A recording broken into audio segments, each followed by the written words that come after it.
13 août 1961.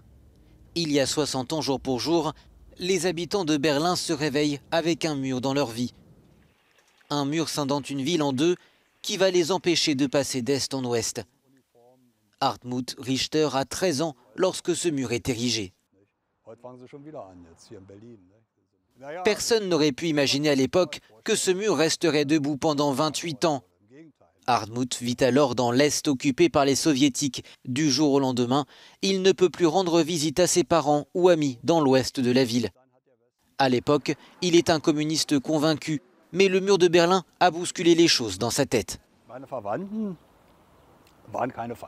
Mes proches qui vivaient à l'ouest n'étaient pas des ennemis, mais je pensais qu'ils étaient fous.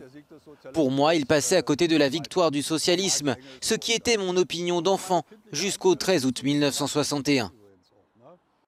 Très vite, Hartmut ne peut plus supporter cette situation.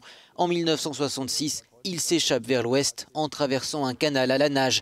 Un succès qu'il tente ensuite de reproduire en passant plusieurs années à aider d'autres personnes à s'échapper. J'ai passé ma vie à lutter contre ce mur.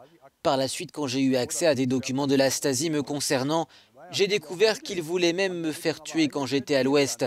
Finalement, ils ont annulé l'ordre et je suis toujours en vie. Mais ça m'a choqué. Aujourd'hui à Berlin, les vestiges du mur sont encore là. Lara et Emir viennent de Munich et les découvrent pour la première fois.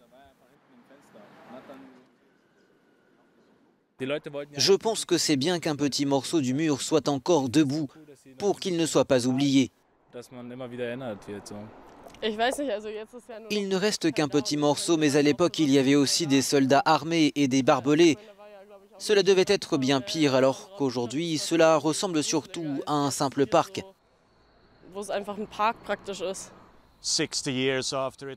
60 ans après sa construction et près de 32 ans après sa chute, le mur de Berlin n'est plus aujourd'hui qu'un horrible souvenir d'un passé lointain. Jonah Kellgren, Euronews, Berlin.